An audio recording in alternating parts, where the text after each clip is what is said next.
안녕하세요, 소중한 청취자 여러분. 오늘 저와 함께 조금은 무거우면서도 꼭 필요한 이야기를 나누게 되어 반갑습니다. 혹시 최근에 이런 말을 들어보신 적이 있으신가요? 하나님은 사랑이신데 지옥 같은 무서운 형벌을 주실 리 없어요. 또는 지옥은 그냥 상징일 뿐이에요.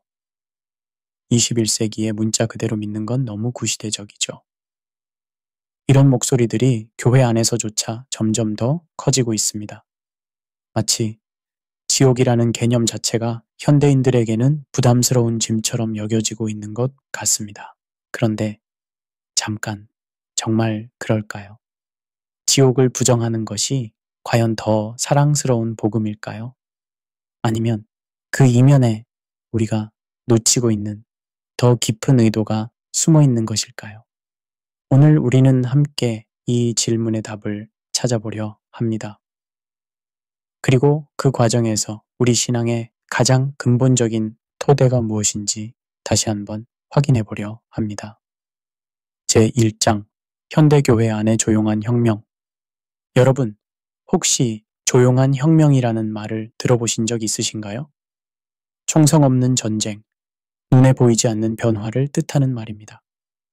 지금 기독교계에서 바로 그런 일이 일어나고 있습니다. 몇 년 전 제가 한 대형 교회의 청년부 모임에 참석했을 때의 일입니다.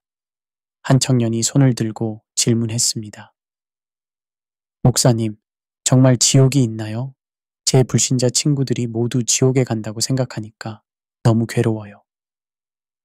그때 그 교회 목사님의 대답이 저를 깜짝 놀라게 했습니다. 그건 너무 문자적으로 해석하는 거야. 지옥은 우리 마음속의 어둠을 상징하는 거지, 실제로 불타는 곳이 있다는 건 아니야. 그 순간 저는 깨달았습니다. 이것은 단순한 교리 해석의 차이가 아니라 복음의 핵심 자체가 바뀌고 있다는 것을요. 이런 변화는 갑자기 생긴 것이 아닙니다. 19세기 독일의 자유주의 신학자 프리드리히 슐라이어마허부터 시작해서 20세기의 칼 바르트, 그리고 현대의 위르겐 몰트만까지. 이들은 모두 전통적인 지옥관의 의문을 제기했습니다. 특히 몰트만은 그의 저서 희망의 신학에서 이렇게 주장했습니다. 하나님의 사랑이 궁극적이라면 어떤 존재도 영원히 하나님으로부터 분리될 수 없다. 한편 로브 베리라는 미국의 젊은 목사는 2011년 사랑이 이긴다 라는 책을 통해 더욱 급진적인 주장을 펼쳤습니다. 지옥은 없고 모든 사람은 결국 구원받는다. 이 책은 뉴욕타임즈 베스트셀러가 되었고 수많은 교회와 크리스천들에게 영향을 미쳤습니다. 이런 변화는 학계에만 머물지 않았습니다. 실제로 우리 주변에서도 쉽게 찾아볼 수 있습니다. 예를 들어 한 교회 학교 교사가 아이들에게 이렇게 말하는 걸 들었습니다. 예수님을 믿지 않으면 지옥에 간다는 건 너무 무서운 이야기야. 하나님은 사랑이시니까 모든 사람을 용서해 주실 거야. 또 다른 예로 어떤 대형 교회에서는 전도지에서 지옥이라는 단어를 완전히 빼버렸습니다. 대신 하나님의 사랑으로 충만한 삶이라는 표현만 사용합니다. 심지어 어떤 목사는 설교에서 이렇게 말했습니다. 지옥은 죽어서 가는 곳이 아니라 지금 우리가 살고 있는 이 땅에서 경험하는 고통을 뜻합니다. 그런데 잠깐, 우리는 여기서 중요한 질문을 던져야 합니다. 과연 이런 변화가 정말 기독교의 발전이고 진보일까요? 지옥교리를 버리는 것이 정말 더 사랑스러운 복음일까요? 아니면 우리가 무언가 중요한 것을 놓치고 있는 것일까요? 만약 지옥이 정말 없다면 예수님의 십자가 희생은 왜 필요했을까요? 구원받지 않아도 결국 모든 사람이 천국에 간다면 복음 전도는 왜 해야 할까요? 더 나아가 지옥을 부정하는 교회들의 진짜 동기는 무엇일까요? 정말 사랑 때문일까요? 아니면 다른 이유가 있을까요? 이런 질문들에 답하기 위해서는 먼저 성경으로 돌아가야 합니다. 특히 예수님께서 지옥에 대해 무엇이라 말씀하셨는지 살펴보아야 합니다. 놀랍게도 신약 성경에서 지옥에 대해 가장 많이 언급하신 분은 다름 아닌 예수님 자신입니다. 마태복음 10장 28절에서 예수님은 이렇게 말씀하셨습니다. 몸은 죽여도 영혼은 능히 죽이지 못하는 자들을 두려워하지 말고 오직 몸과 영혼을 능히 지옥에 멸하실 수 있는 이를 두려워하라. 또한 누가복음 16장에서는 부자와 나사로의 비유를 통해 사후세계의 실상을 자세히 설명하셨습니다. 그가 음부에서 고통 중에 눈을 들어 멀리 아브라함과 그의 품에 있는 나사로를 보고 불러 이르되 아버지 아브라함이여 나를 긍휼히 여기사 나사로를 보내어 그 손가락 끝에 물을 찍어 내 혀를 서늘하게 하소서. 내가 이 불꽃 가운데서 괴로워하나이다. 마태복음 25장 46절에서는 더욱 명확하게 말씀하셨습니다. 그들은 영벌에, 의인들은 영생에 들어가리라.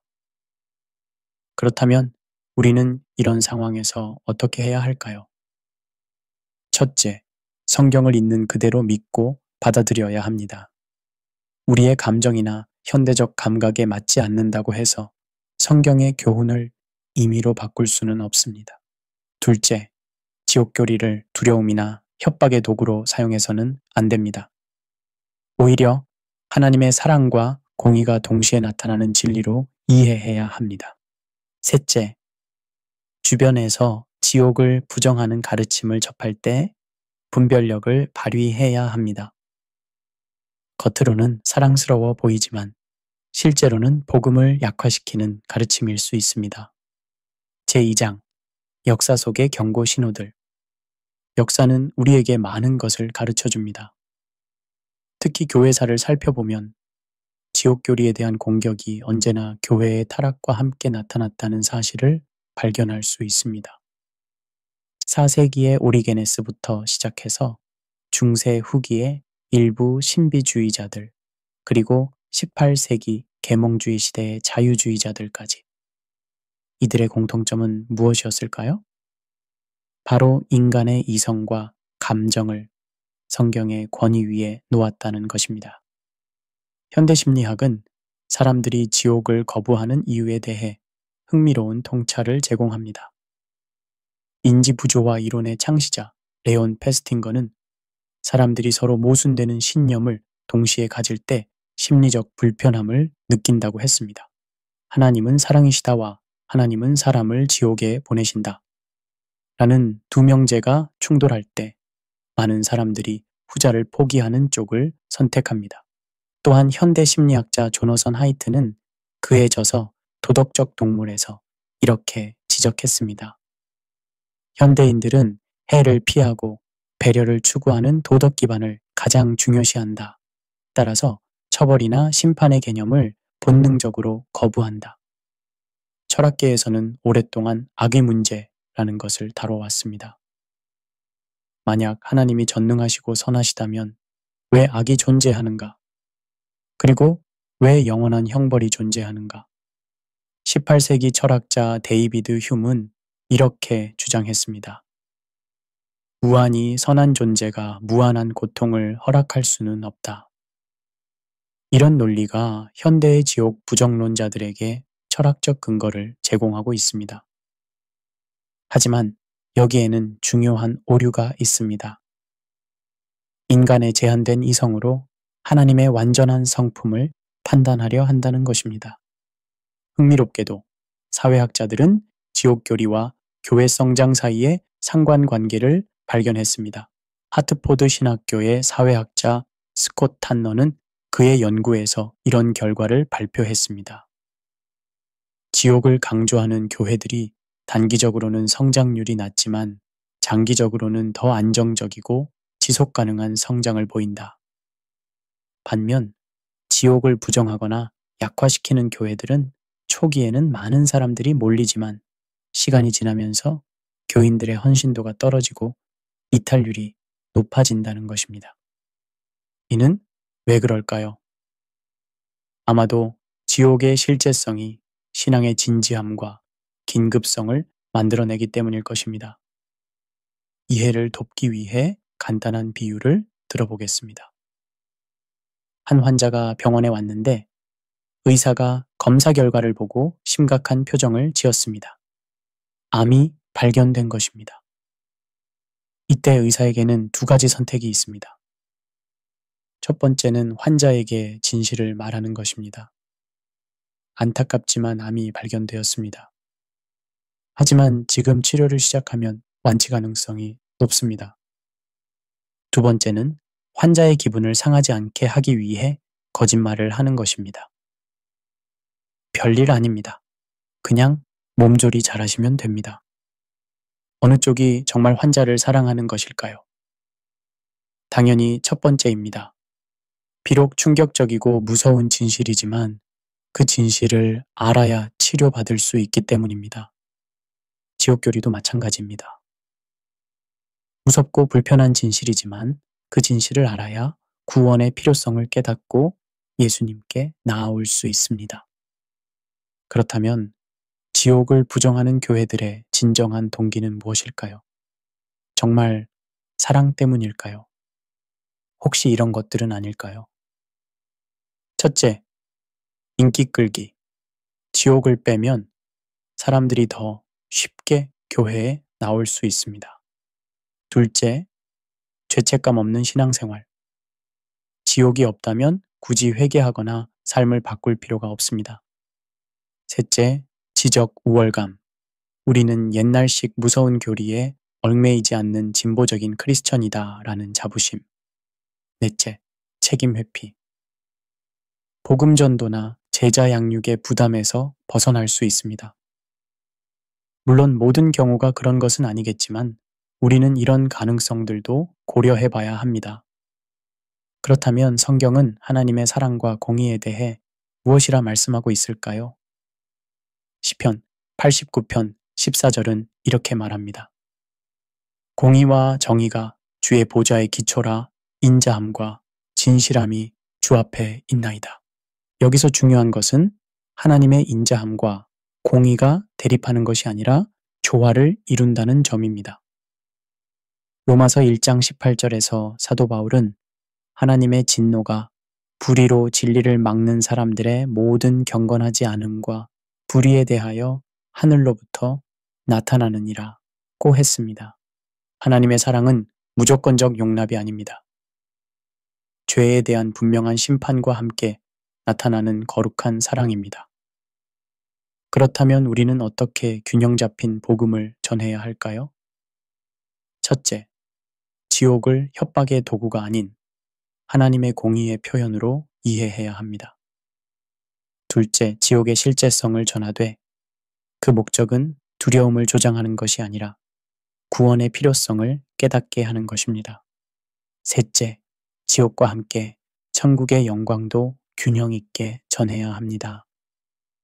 넷째, 무엇보다 하나님의 사랑이 십자가를 통해 어떻게 나타났는지 강조해야 합니다.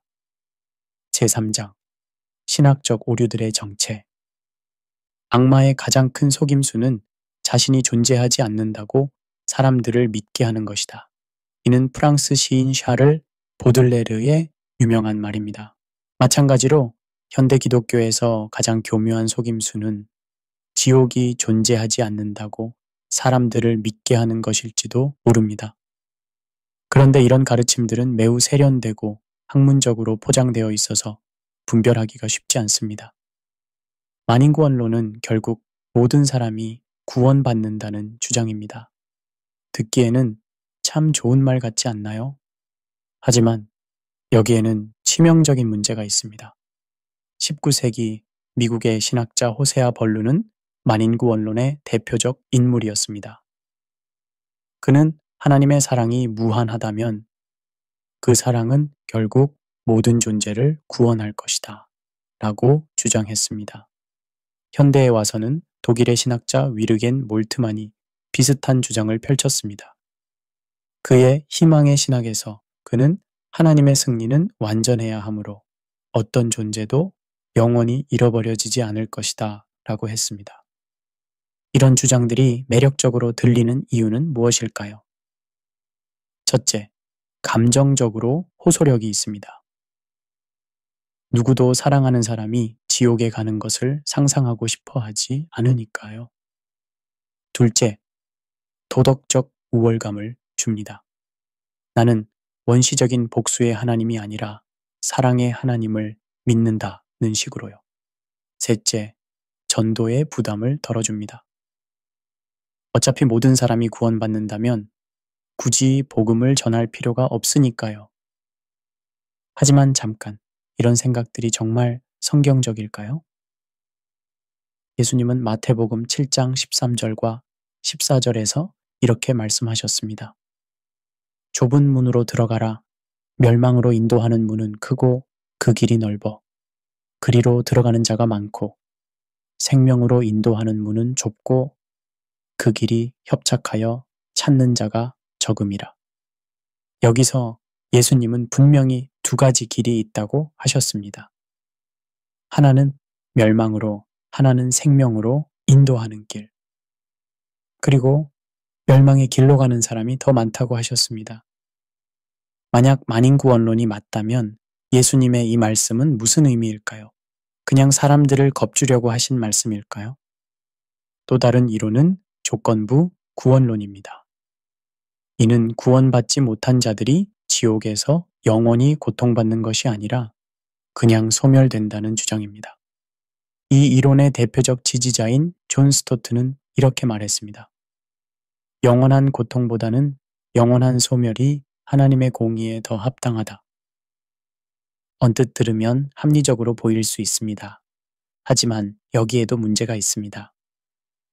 예수님은 마태복음 25장 46절에서 그들은 영벌에, 의인들은 영생에 들어가리라고 하셨는데 여기서 영벌과 영생은 같은 형용사, 영원한 아이오니우스가 사용되었습니다. 만약 영벌이 영원하지 않다면 영생도 영원하지 않다는 말이 됩니다. 이는 명백한 모순입니다. 요즘 소셜미디어에서 유행하는 힐링 복음을 보면 이런 경향을 쉽게 찾을 수 있습니다. 하나님은 당신을 조건 없이 사랑하세요. 아무것도 걱정하지 마세요.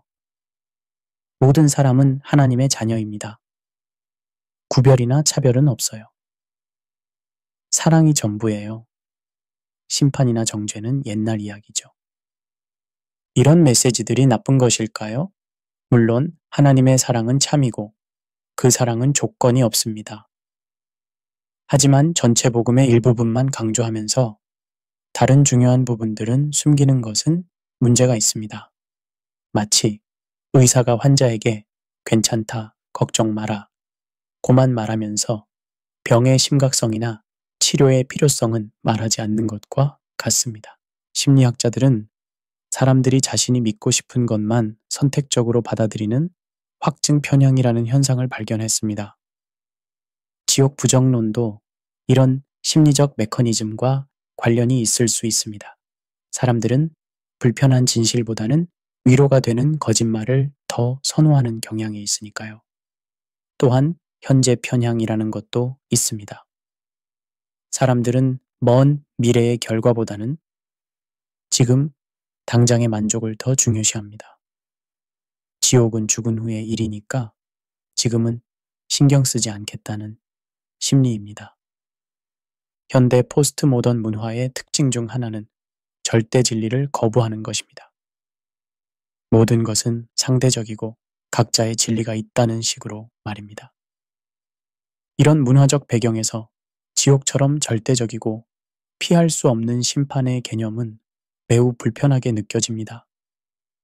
또한 개인의 자유와 선택을 최고 가치로 여기는 현대 문화에서 하나님의 주권적 심판은 받아들이기 어려운 개념이 되었습니다. 그런데 여기서 우리는 중요한 질문을 해봐야 합니다. 지옥을 부정하는 것이 과연 진정으로 사람들을 사랑하는 것일까요? 만약 지옥이 실제로 존재한다면 그 사실을 숨기는 것은 사랑이 아니라 잔인함입니다. 마치 화재 경보기 소리가 시끄럽다고 해서 배터리를 빼버리는 것과 같습니다. 또한 지옥을 부정함으로써 우리는 무엇을 잃게 될까요? 첫째, 구원의 긴급성을 잃습니다. 어차피 모든 사람이 구원받는다면 굳이 지금 당장 예수님을 믿을 필요가 없겠죠. 둘째, 십자가의 의미를 잃습니다. 지옥이 없다면 예수님의 희생이 왜 필요했을까요? 셋째, 거룩한 삶의 동기를 잃습니다. 어떻게 살든 결과가 같다면 굳이 죄를 끊고 의롭게 살 이유가 있을까요? 성경은 두려움과 사랑이 대립하는 것이 아니라 조화를 이룬다고 가르칩니다. 전도서 12장 13절은 이렇게 말합니다. 일의 결국을 다 들었으니 하나님을 경외하고 그의 명령들을 지킬지어다. 이것이 모든 사람의 본분이니라. 또한 빌립보서 2장 12절에서는 두렵고 떨림으로 너희 구원을 이루라고 했습니다. 이런 말씀들은 하나님을 두려워하는 것이 신앙의 시작이며 그 두려움이 참된 사랑으로 이어진다는 것을 보여줍니다. 그렇다면 우리는 어떻게 진리와 사랑의 균형을 잡아야 할까요? 첫째, 지옥의 실자의성을 부정하지 말되 협박의 도구로 사용하지도 말아야 합니다. 둘째, 하나님의 공의와 사랑이 모두 완전하다는 것을 인정해야 합니다. 셋째, 지옥의 목적이 복수가 아니라 공의의 실현임을 이해해야 합니다. 넷째, 지옥으로부터의 구원이 예수 그리스도를 통해서만 가능하다는 복음의 핵심을 놓치지 말아야 합니다. 제4장, 십자가와 지옥의 불가분 관계. 여러분, 혹시 이런 생각을 해보신 적 있으신가요? 만약 지옥이 정말 없다면 예수님이 십자가에서 죽으실 필요가 있었을까? 이는 단순한 신학적 호기심이 아닙니다. 실제로 복음의 핵심을 이해하는 열쇠가 되는 질문입니다. 만약 모든 사람이 결국 구원받는다면 예수님의 고난과 죽음은 불필요한 희생이 됩니다. 마치 이미 치료된 병을 위해 수술을 받는 것과 같죠. 초대교회 교부들은 이 문제를 어떻게 이해했을까요? 아타나시우스는 그의 저서 선육신론에서 이렇게 썼습니다. 죽음이 인류를 지배하고 있었기에 말씀이 육신이 되셔서 죽음을 정복하셨다. 또한 요한 크리소스톰은 그리스도의 죽음은 우리를 영원한 죽음에서 구원하기 위함이었다. 고 설교했습니다. 이들에게 있어서 예수님의 십자가는 실제적인 영원한 형벌로부터의 구원이었습니다. 상징적이거나 은유적인 구원이 아니라 말입니다. 신학자들은 예수님의 죽음을 설명하기 위해 여러 이론을 발전시켰습니다. 형벌 대속설은 가장 전통적인 이해입니다. 이는 예수님이 우리가 받아야 할 형벌을 대신 받으셨다는 것입니다. 안셀무스와 칼빈이 이 이론을 체계화했습니다. 도덕적 감화설은 피터 아벨라르가 주장한 것으로 십자가는 하나님의 사랑을 보여주어 사람들의 마음을 변화시키는 것이 목적이라고 합니다. 승리설은 구스타프 아울렌이 강조한 것으로 십자가를 통해 그리스도가 악의 세력을 정복하셨다고 봅니다. 그런데 여기서 중요한 것은 지옥을 부정하면 이 모든 이론들이 의미를 잃는다는 점입니다. 형벌받을 죄가 없다면 대속도 필요 없고 정복할 죽음과 사탄의 권세도 별로 위협적이지 않으니까요. 이해를 돕기 위해 법정의 상황을 생각해 보겠습니다. 한 사람이 살인죄로 기소되어 법정에 섰습니다. 증거도 확실하고 법에 따르면 사형이나 무기징역을 받아야 할 상황입니다. 그런데 갑자기 어떤 의인이 나타나서 제가 대신 형벌을 받겠습니다. 라고 말했습니다. 그리고 실제로 그 의인이 죄인 대신 형벌을 받았습니다. 이 상황에서 만약 처음부터 그 죄에 대한 형벌이 없었다면 어떨까요? 그 의인의 희생은 무의미해집니다. 아니, 더 나아가 불필요한 비극이 되어버립니다. 십자가도 마찬가지입니다. 지옥이라는 영원한 형벌이 실제하지 않는다면 예수님의 희생은 불필요한 것이 됩니다. 현대 심리학은 죄책감이 인간의 보편적 경험이라고 말합니다. 칼 융은 집단 무의식 속에는 죄와 심판에 대한 원형적 이미지가 있다고 했습니다. 또한 빅터 프랭클은 인간은 의미를 추구하는 존재이며 그 의미는 종종 고통과 죽음을 넘어서는 무언가와 관련되어 있다고 주장했습니다. 이런 심리학적 통찰은 중요한 질문을 던집니다. 만약 죽음 이후에 아무런 심판이나 결과가 없다면 왜 사람들은 본능적으로 죄책감을 느끼는 걸까요? 왜 구원에 대한 갈망이 있는 걸까요? 철학적으로 볼 때 공이 없는 사랑은 진정한 사랑이 될 수 있을까요? 고대 그리스 철학자 아리스토텔레스는 정의를 각자에게 합당한 것을 주는 것이라고 정의했습니다. 만약 악행에 대한 어떤 결과도 없다면 그것은 정의롭지 않습니다. 현대 철학자 존 롤스는 그의 저서 정의론에서 정의는 사회제도의 첫 번째 덕목이라고 했습니다. 이는 인간 사회뿐만 아니라 우주적 질서에도 적용될 수 있습니다.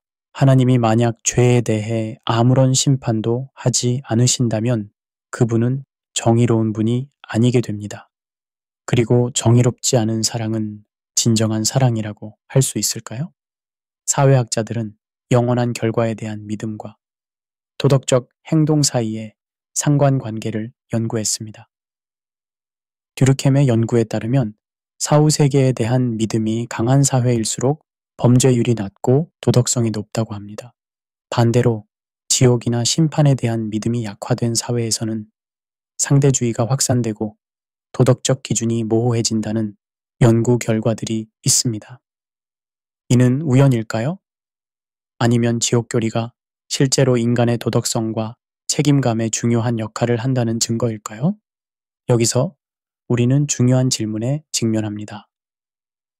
만약 지옥이 없다면 구원의 가치는 무엇일까요? 경제학에서는 희소성의 원리라는 것이 있습니다. 어떤 것이 값비싸고 소중한 이유는 그것을 얻기 어렵거나 잃을 위험이 있기 때문입니다. 만약 모든 사람이 자동으로 구원받는다면 구원은 더 이상 은혜가 아니라 당연한 권리가 됩니다. 그리고 당연한 권리는 감사할 이유가 없죠. 이것이 바로 지옥 부정론의 가장 큰 문제 중 하나입니다. 구원을 너무 싸게 만들어서 그 가치를 떨어뜨린다는 것입니다.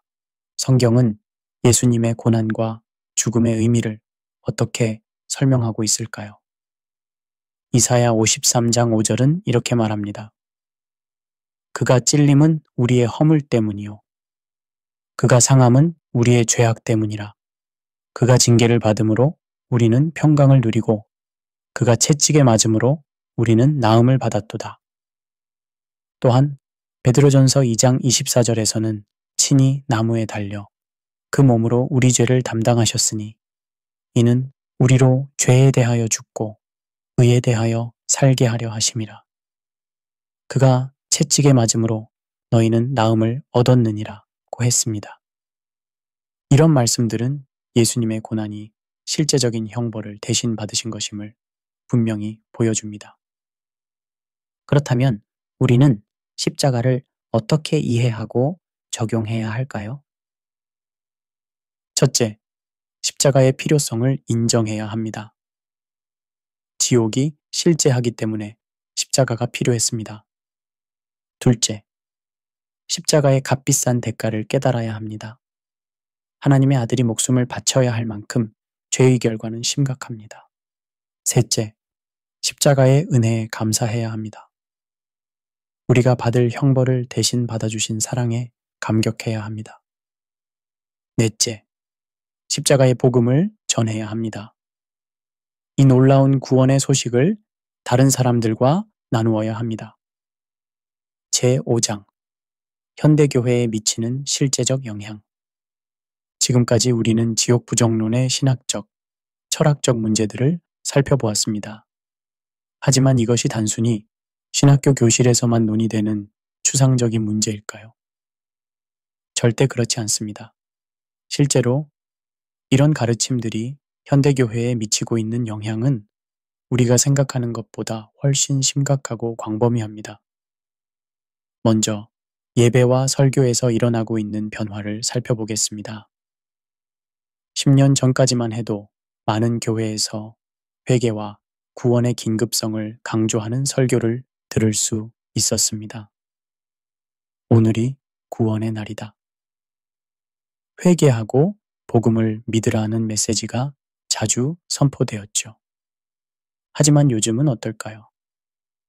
많은 교회의 설교가 위로와 격려 중심으로 바뀌었습니다.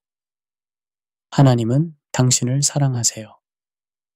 당신은 소중한 존재예요. 행복한 삶을 살 권리가 있어요.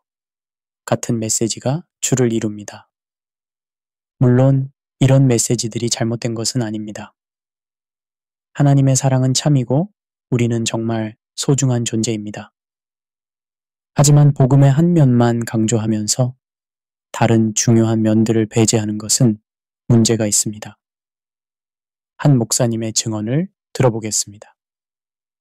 저는 30년간 목회를 해왔는데 요즘 교인들의 반응이 확실히 달라졌어요. 예전에는 죄에 대한 설교를 하면 진지하게 들었는데 지금은 너무 부정적이에요. 교회에 나와서까지 스트레스 받고 싶지 않아요 라는 반응이 나와요. 지옥 부정론이 가져오는 가장 심각한 결과 중 하나는 전도와 선교의 동기 상실입니다. 만약 모든 사람이 결국 구원받는다면 굳이 목숨 걸고 복음을 전할 필요가 있을까요? 어차피 결과는 같을 텐데 말입니다. 실제로 이런 변화가 통계로도 나타나고 있습니다. 한국기독교 목회자 협의회의 조사에 따르면 개인 전도를 정기적으로 한다. 고 답한 교인의 비율이 지난 10년간 지속적으로 감소하고 있다고 합니다. 한 청년의 말을 들어보겠습니다. 예전에는 친구들에게 복음을 전해야 한다는 부담감이 있었어요. 그런데 요즘 우리 교회에서는 하나님이 모든 사람을 사랑하신다. 종교는 개인의 선택이다. 라고 가르치니까 굳이 전도할 필요를 못 느끼겠어요. 또 다른 심각한 문제는 성화와 거룩한 삶에 대한 동기가 약화되고 있다는 점입니다. 지옥이 없다면 굳이 죄를 끊고 거룩하게 살아야 할 이유가 무엇일까요? 어떻게 살든 결국 같은 곳에 간다면 말입니다. 물론 지옥에 대한 두려움만으로 거룩하게 사는 것은 온전한 동기가 아닙니다. 하나님에 대한 사랑과 감사가 더 중요한 동기여야 하죠. 하지만 심판에 대한 건전한 두려움도 성화의 과정에서 필요한 요소입니다. 사도 바울도 고린도후서 5장 11절에서 주의 두려우심을 알므로 사람을 권하노니 라고 했습니다. 현대 교회에서 점점 사라져 가는 것 중 하나가 교회 징계와 권징입니다. 마태복음 18장에서 예수님은 범죄한 형제를 어떻게 다룰지에 대해 구체적인 절차를 말씀하셨습니다. 개인적 권면부터 시작해서 증인을 세우고 교회에 말하고 그래도 듣지 않으면 이방인과 세리와 같이 여기라고 하셨습니다. 하지만 요즘 많은 교회에서는 이런 징계가 거의 이루어지지 않습니다. 사랑이면 다 되는 거 아니야. 하나님이 용서하시는데 우리가 왜 판단해? 라는 식의 반응이 일반적입니다. 물론 교회 징계가 사랑 없이 이루어져서는 안 됩니다. 하지만 진정한 사랑은 때로는 아픈 진실을 말하고 올바른 길로 인도하는 것도 포함합니다. 이해를 돕기 위해 학교 상황을 생각해 보겠습니다. 어떤 학교에서 이제부터는 시험도 없고 낙제도 없고 모든 학생이 졸업한다고 발표했다고 해봅시다. 학생들의 반응은 어떨까요? 처음에는 좋아할 겁니다. 야호! 이제 공부 안 해도 돼. 하면서 말입니다. 하지만 시간이 지나면서 무슨 일이 일어날까요? 학생들은 공부할 동기를 잃을 것입니다. 수업에 집중하지 않을 것입니다. 결국 그 학교는 교육기관으로서의 기능을 상실하게 될 것입니다. 교회도 마찬가지입니다. 심판이 없고 모든 사람이 자동으로 구원받는다면 신앙의 진지함과 삶의 변화에 대한 동기가 사라지게 됩니다. 심리학에서는 도덕적 해이라는 개념이 있습니다. 이는 어떤 행동의 부정적 결과에서 보호받는다고 느낄 때 사람들이 더 무책임하게 행동하는 경향을 말합니다. 예를 들어 보험에 가입한 사람이 그렇지 않은 사람보다 더 위험한 행동을 하는 경우가 이에 해당합니다. 지옥 부정론도 일종의 영적 도덕적 해이를 만들어낼 수 있습니다. 영원한 결과에 대한 두려움이 없어지면 사람들은 더 쉽게 죄를 짓고 하나님을 멀리할 수 있습니다. 사회학자 맥스 베버는 세속화를 종교가 사회에 미치는 영향력이 감소하는 현상이라고 정의했습니다. 지옥 부정론은 이런 세속화를 가속시킬 수 있습니다. 종교의 초월적 권위와 절대적 기준이 약화되면 종교는 점점 개인의 취향이나 심리적이한 정도로 격화되기 때문입니다. 실제로 지옥을 부정하는 교회들에서는 성경의 권위보다는 개인의 경험이나 감정이 더 중요시되는 경우가 많습니다. 그런데 여기서 우리는 근본적인 질문을 해봐야 합니다. 과연 이런 변화들이 정말 사람들을 더 사랑하는 것일까요? 단기적으로는 사람들이 더 편안해하고 부담을 덜 느낄 수 있습니다. 하지만 장기적으로는 어떨까요? 진정한 사랑은 상대방의 영원한 유익을 생각하는 것입니다. 당장은 불편하고 어려운 진실이라도 그것이 상대방의 영원한 구원과 관련된 것이라면 말해 주어야 합니다. 마치 부모가 아이에게 공부하지 않으면 미래에 어려워진다고 말하는 것과 같습니다. 아이는 듣기 싫어하겠지만 그것이 진정한 사랑입니다. 성경은 하나님에 대한 두려움과 사랑이 서로 대립하는 것이 아니라 조화를 이룬다고 가르칩니다. 시편 130편 4절은 그러나 사유하심이 주께 있음은 주를 경외하게 하심이니이다 라고 했습니다. 여기서 경외는 두려움과 존경이 결합된 개념입니다. 또한 요한일서 4장 18절에 온전한 사랑이 두려움을 내쫓나니 라는 말씀은 하나님에 대한 사랑이 성숙해지면 처벌에 대한 두려움이 사라진다는 의미입니다. 하지만 이것이 하나님의 공의나 심판 자체를 부정하는 것은 아닙니다. 교회사를 살펴보면 지옥 교리를 약화시킨 시대마다 교회의 영적 상태가 급격히 악화되었다는 것을 발견할 수 있습니다. 18세기 유럽에 자유주의 신학이 확산된 후 많은 교회들이 사회봉사 기관으로 전락했습니다. 복음의 능력은 사라지고 도덕적 권위도 잃어버렸습니다. 19세기 미국에서 만인구원론이 유행했을 때도 비슷한 현상이 일어났습니다. 교회는 성장했지만 신앙의 깊이와 헌신도는 현저히 떨어졌습니다. 이런 역사적 교훈들은 우리에게 중요한 경고를 주고 있습니다. 그렇다면 우리는 어떻게 건강한 교회를 만들어갈 수 있을까요?